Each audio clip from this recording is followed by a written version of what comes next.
কর্ণ রাজা ববে বড় দাতা ছিল। হরিবল। কর্ণ রাজা ভবে বড় দাতা ছিল। অতিথি রূপে তার পুত্রকে নাসিল। কর্ণ রাজা ববে বড় দাতা ছিল। অতিথি রূপে তার পুত্রকে নাসিল। তবু কর্ণ অনুরাগী না হইল রে দুঃখী। অতিথির মন রাজা করে সান্ত্বনা। রবে না এ ধন তোমার জীবন যৌবন। তবে কেন মন তোর এত বাসনা।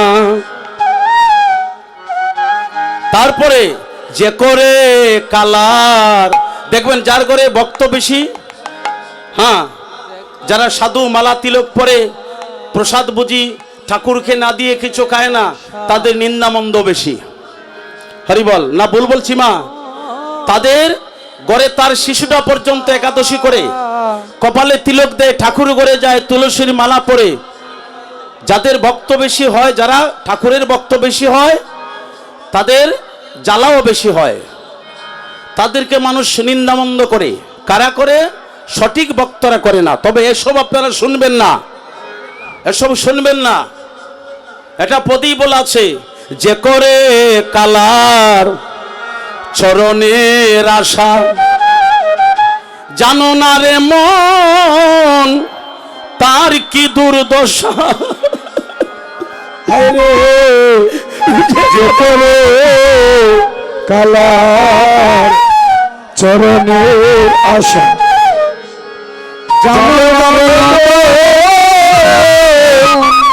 তার কি দুর্দশা। যে করে কালার চরণের আশা। জানো না রে মন তার কি দুর্দশা। ভক্ত বলি রাজা ছিল, তার সর্বসদন নিল। ভক্ত বলি রাজা ছিল, তার সর্বসদন নিল। বামন রূপে বিধি করে চলো না। রবি না এ ধন তোমার জীবন যৌবন। তবে কেন মন্তর এত বাসনা।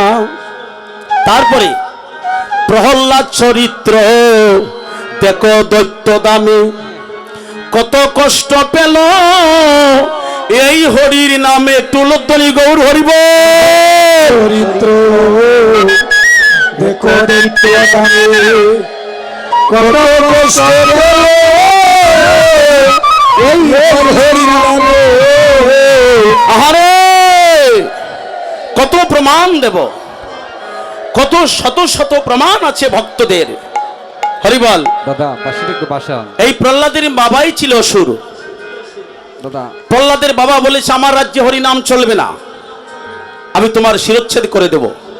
কিন্তু তারই ছেলে শিশু থেকে হরি ভক্ত। হ্যাঁ, প্রহ্লাদ চরিত্র দেখো চিত্র দামে কত কষ্ট পেল এই হরির নামে। তারে আগুনে পুরাইল, জলেতে ডুবাইল, তবু না ছাড়িল প্রহ্লাদ স্ত্রীনাম সাধনা। উলধ্বনি গৌর হরিব। আগুনে পুরাইল আর জলেতে ডুবাইল, তবু না ছাড়িল প্রহ্লাদ শ্রীরাম সাধনা। রবে নাই জীবন তবে কেন এত বাসনা। তারে আগুনে পুরাইল, জলেতে ডুবাইল, আরে তবু না ছাড়িল প্রহ্লাদ শ্রীনাম সাধনা রবে না এ দন গাও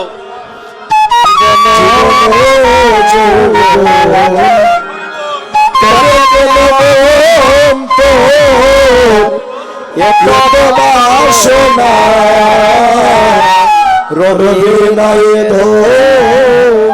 তারপরে যুবক বন্ধুরা শুনবেন, রামের ভক্ত লক্ষণ ছিল সর্বকালে, শক্তিশাল হানিল তার বক্ষস্থলে।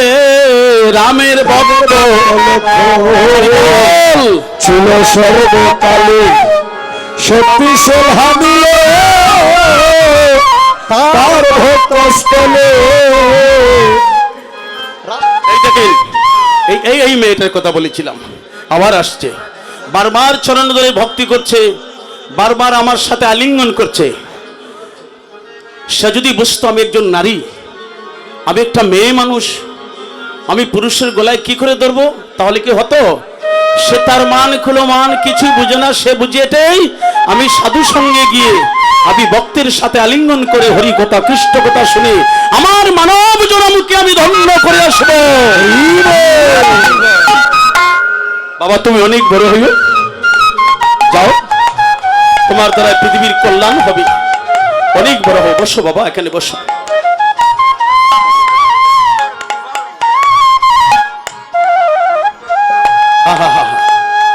রামের ভক্ত লক্ষণ ছিল সর্বকালে, শক্তিশাল হানিল তার বক্ষস্থলে। তবু রামচন্দ্রের প্রতি লক্ষণ না বলিল ভক্তি, লালন বলে করো তোমরা এ বিবেচনা। এখানে জাতির বিচার আছে, কত সুন্দর কথা বলছে। ভাইয়ের জন্য ভাইয়ের বুকে শক্তিশাল হানিল, তবু রামচন্দ্রের প্রতি লক্ষণ না বলিল ভক্তি, লালন বলে করো তোমরা বিবেচনা রবে নাই আমার এই দাদা, দাদা জানি কোন জায়গায় ছিলেন আপনি? আমার এই দাদা দুবাই আবুধাবি থাকে। কালকে আমার গলায় ধরে বলতেছি, দাদা আমি যখন বিদেশে থাকি চোখের জল ফেলে কাঁদি, আমার কবে সাধু সঙ্গ হবে? এমন দিন আমার হবে না। আমি যখন দেশে আসি তখন আর কীর্তন থাকে না। এই বছর কার্তিক মাসে এসেছি গোবিন্দের কাছে, আমি কাঁদতেছি, প্রভু এই কীর্তন তো ফাল্গুন মাসে হয়, আমি দেশে থাকতে থাকতে যদি কীর্তনটা হয়ে যেত, আমার জীবনে আমি এই সাধু সঙ্গ করে আমার মানব জনমকে আমি ধন্য করিতাম। এই দাদার কারণে আজ হরিনাম যজ্ঞের আয়োজন, আজ কার্তিক মাসে।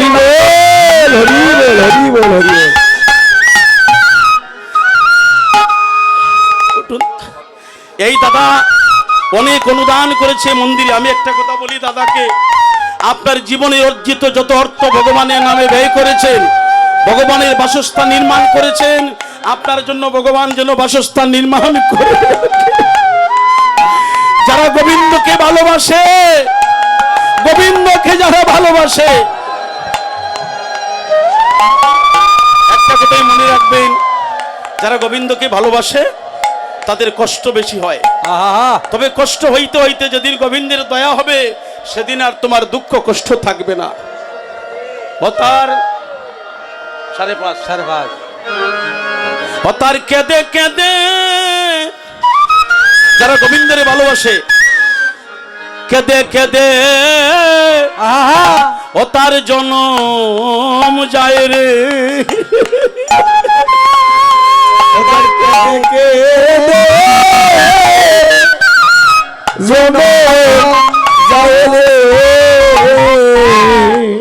ও তার কেঁদে কেঁদে, ও তার কেঁদে কেঁদে জনম, ও তার কেঁদে কেঁদে কেঁদে জনম যায় রে। ও যারা গোবিন্দকে, যারা গোবিন্দকে ভালোবাসে, ও তার কেঁদে কেঁদে, কেঁদে কেঁদে জনম, ও যারা গোবিন্দকে ওরে ভালোবাসে ও তার কেঁদে কেঁদে জনম যায় রে। আইরে যারা গোবিন্দকে, যারা গোবিন্দরে ভালোবাসে ও তার কেঁদে কেঁদে কেঁদে কেঁদে জনম যায় রে।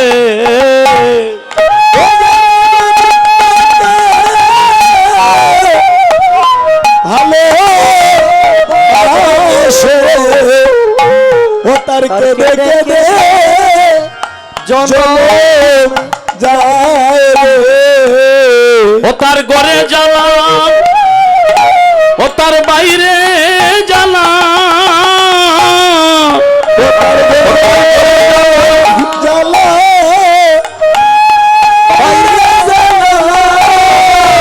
ও তার ঘরে জ্বালা, ও তার বাইরে জ্বালা। ঘরে জ্বালা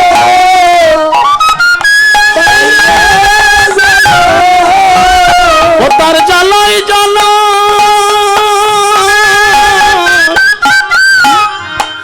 জীবন যাই রে। আরে ও তার ঘরে জ্বালা, ও তার বাইরে জ্বালা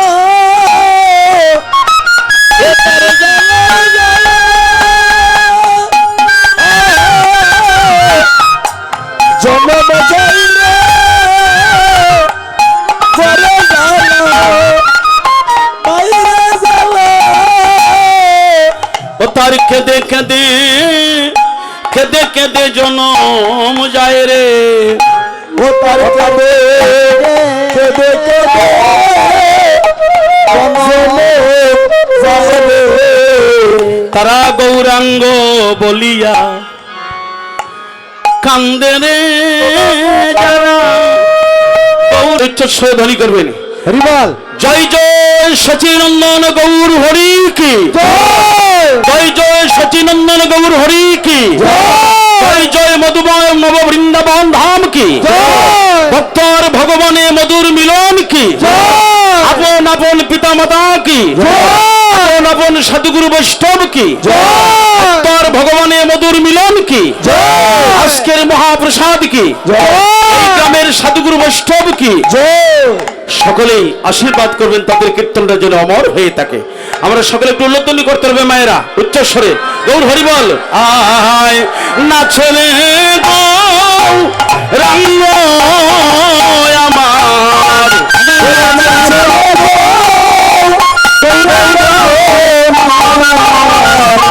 নাচে রে গৌরাঙ্গ আমার, নাচে রে গৌরাঙ্গ আজি শক্তি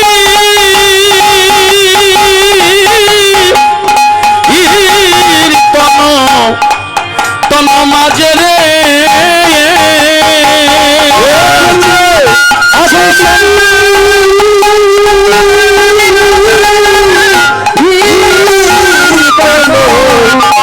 মাঝে মাঝে ওই আজি শক্তি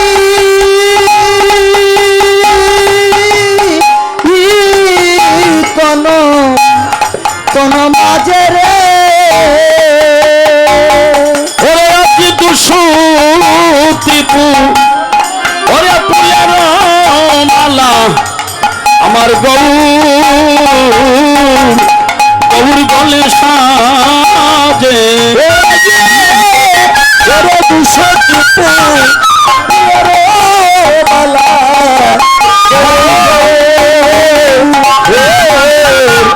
বলে সাজে। আজি সংকীর্তন মাঝে আমার গৌরাঙ্গ নাচে, আজি সংকীর্তন মাঝে আমার গৌরাঙ্গ নাচে। আজি সংকীর্তন মাঝে আমার গৌরাঙ্গ নাচে। সংকীর্তন মাঝে গৌরাঙ্গ নাচে।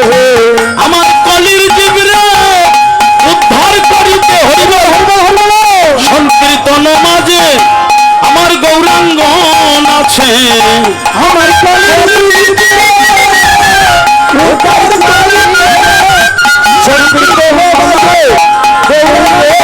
আছে আইরে একে তকু সুমমালা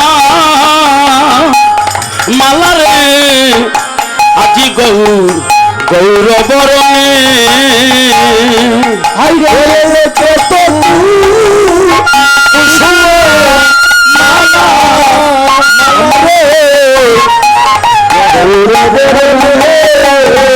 আজি শিরা ধারে বাবা গৌরার পরে গেল মনে রে আজি পরে গেল মনে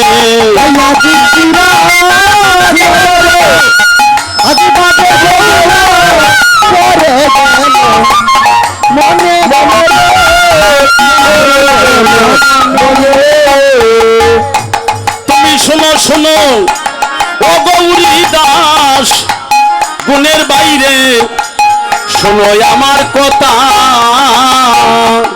শোনো শোনো ও গৌরীদাস গুণের বাইরে শোনো আমার কথা ও তুমি শোনো শোনো ওরে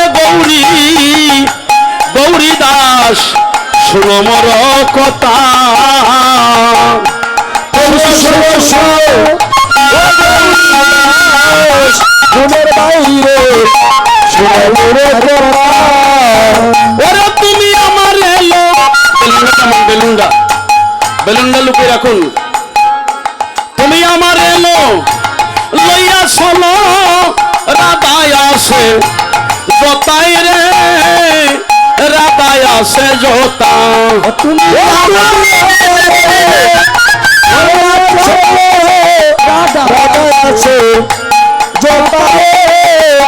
রাধা আছে আমার এই বিহনে প্রাণ গেল ওরে ওরে গৌরী বাই আমার এই বিহনে আমার প্রাণ গেল ও গৌরী বাই ওই আমার প্রাণ তাকিতে আইনা দেখাও প্রেমময়ী রায় রে আমার প্রেমময়ী রাই ও আমার প্রাণ তাকিতে আইনা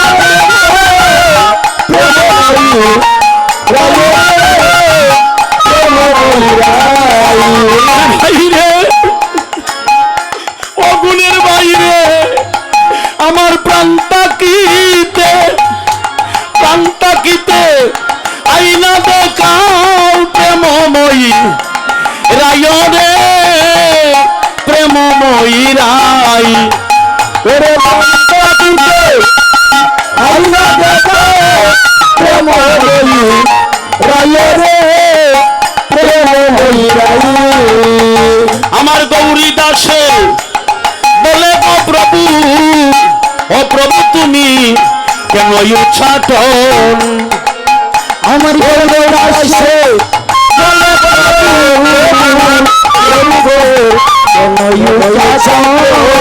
ও প্রভু তব অঙ্গে আছো রাধা কর দর সনরে তুমি কর দর্শন হাইরে তব অঙ্গে আছে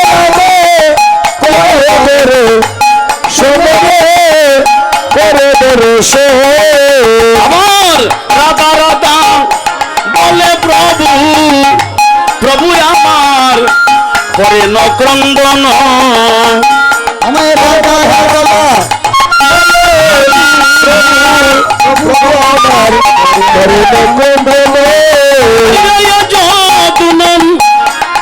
যদুনন বনয়াজি রুধে দুইন ইয়নরে রুধে দুই নয়ন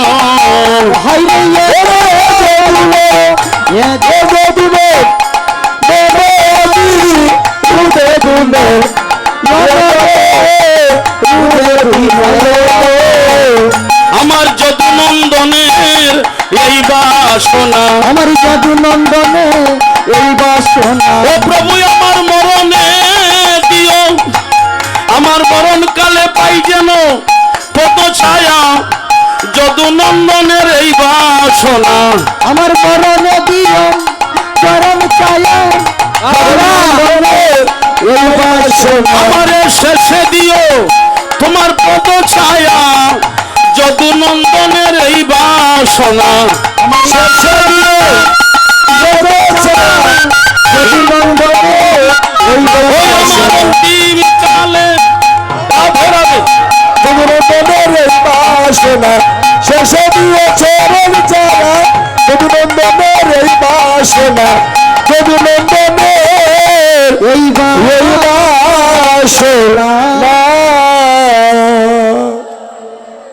আস্তে আস্তে আস্তে আস্তে মায়েরা, আপনাদের কষ্ট হচ্ছে, তার মধ্যে যে আপনারা মনকে নিমজ্জিত করে বসে আছেন, কথা বলছেন না, এতে আপনাদের কাছে আমি চিরঋণী।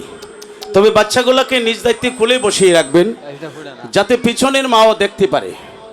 আমি যে পদটা এখন গেয়েছি, এটা কি বলে এটারে? কীর্তন তো প্রতি বৎসর হয়, হয়তো আপনারা অনেক জায়গায় কীর্তনে গিয়েছেন। এই মামনিরা কথা বলে না, বহু জায়গায় কীর্তন শুনতে যান, কীর্তনের অর্থ যদি না বুঝি, তার ভিতরে না ঢুকি, তাহলে আনন্দ পাবো না। আপনারা মন দিয়ে শুনবেন, পদে কি বলেছে? নাছারে গৌরাঙ্গ আমার সংকীর্তন মাঝে, শুনলাম তো, দুশতি ফুলের মালা গৌর গলে সাজে। এই যে দুশতি, সতী মানে একটা সুতা, বস্ত্রের সুতা, আমরা যে কাপড় পরছি সুতা। এখানে আরেকটা শব্দ ব্যবহার করা হচ্ছে, দুসুতের গলে দুসুতির মালা। তাহলে সুতের গলে সুতির মালা, তাহলে শব্দ হলো দুইটা, একটা হলো সুত, অপরটি সুতা।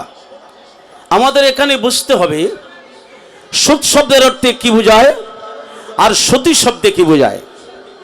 মহাজন বলেছেন, মন দিয়ে শুনুন, সতী শব্দের অর্থ হলো বস্ত্রের সুতা, আমরা যে কাপড় পরি। আপনারা যারা এখানে ভক্ত বসে এখানে আগমন করেছেন, বহু দূরদূরান্ত থেকে কষ্ট করে বাচ্চা কাচ্চা নিয়ে গাড়ি ভাড়া দিয়ে আসছেন, শুধু প্রসাদ খেয়ে বাড়িতে চলে যাব তা নয়। আমি আসছি একটু কীর্তন শুনতে যাব। কেন শুনব? কীর্তন শুনে যেন আমাদের একটু সুখ শান্তি আসে, কীর্তন শুনে যেন আমাদের সংসারে একটু শান্তি ফিরে আসে। কীর্তন শুনতে শুনতে যদি প্রভুর কৃপা হয়, আমার ছেলে মেয়ে যেন কৃষ্ণ ভক্ত হয়। আর ছেলে মেয়ে যদি কৃষ্ণ ভক্ত হয়, এই ছেলে কোনোদিন মা বাবাকে দুঃখ দিবে না। যে সন্তান মাতৃভক্ত হয়, সে কৃষ্ণ ভক্ত হয়। তার প্রমাণ কি? তার প্রমাণ আছে, জগাই মাদাই উদ্ধার হয়েছিল হরির নামে, আর মা ভক্ত ছিল বলে বাবা অসুর ছিল, কিন্তু বাবা অসুর থাকা সত্ত্বেও মা কৃষ্ণ ভক্ত ছিল বলে মায়ের গুণে গুণান্বিত হয়ে অসুরের সন্তান শিশু থেকে হরিভক্ত হয়ে জন্ম নিয়েছে। এগুলো হচ্ছে তত্ত্ব। আমরা শুধু নাচ গান করলাম, নৃত্য করলাম, চলে গেলাম তা নয়, একটু তত্ত্বই শুনতে হবে আমাদের, যাতে মন পরিবর্তন হয়। এগুলো কি করছো তোমরা? এই যে কি বুঝতে পারো? আচ্ছা, কার গুণে? আচ্ছা, একটা কথা, এই পৃথিবীতে সবচেয়ে বড় রাজা কে ছিল? দানবীর। দেখি মনে আছে নি? যার সন্তানকে ভগবানের চরণে নিবেদন করিয়া বলছে, প্রভু তোমার চরণে সঁপে দিলাম। বলছে সঁপে দিলেই হবে না, আমার সামনে যদি তোমার সন্তানের শিরচ্ছেদ করতে পারো, তবেই আমি বুঝবো তুমি আমার ভক্ত। তুমি কথা দিয়েছ, আমি যা চাই তাই দেবে, আমি তোমার সন্তানকে চাই।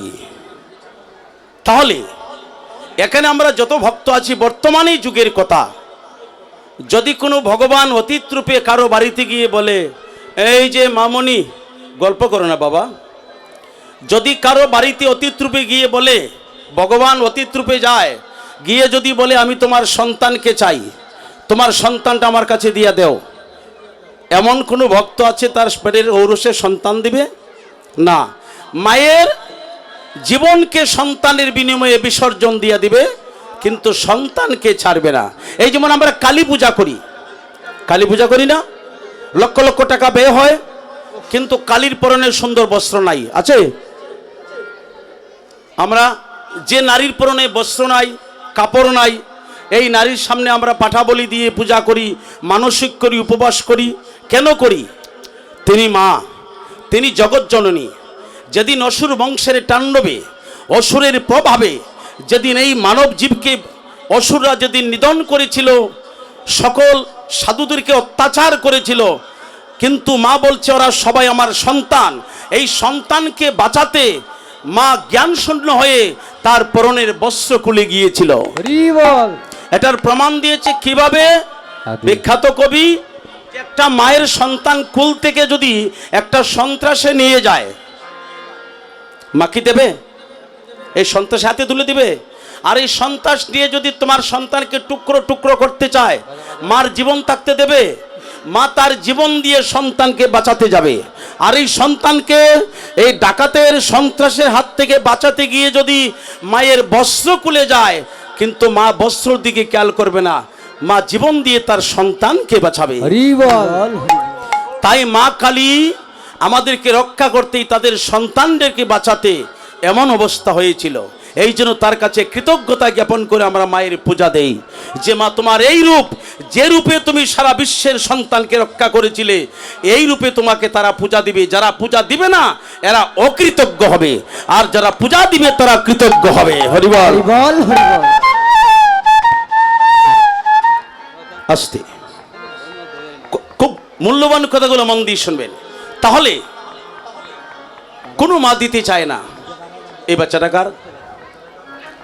এই মামনি বসো। এটা ছোট্ট বাচ্চা এখানে ছিল, চলে গেছে মনে হয়। দেখছেন কিভাবে আলিঙ্গন দিয়েছে?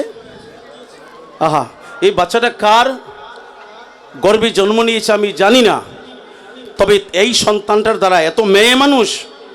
আমি আজ গোবিন্দ মন্দিরে কীর্তনে সেবা সঙ্গনে কথা দিলাম, তার কারণে পৃথিবীর কল্যাণ হবে।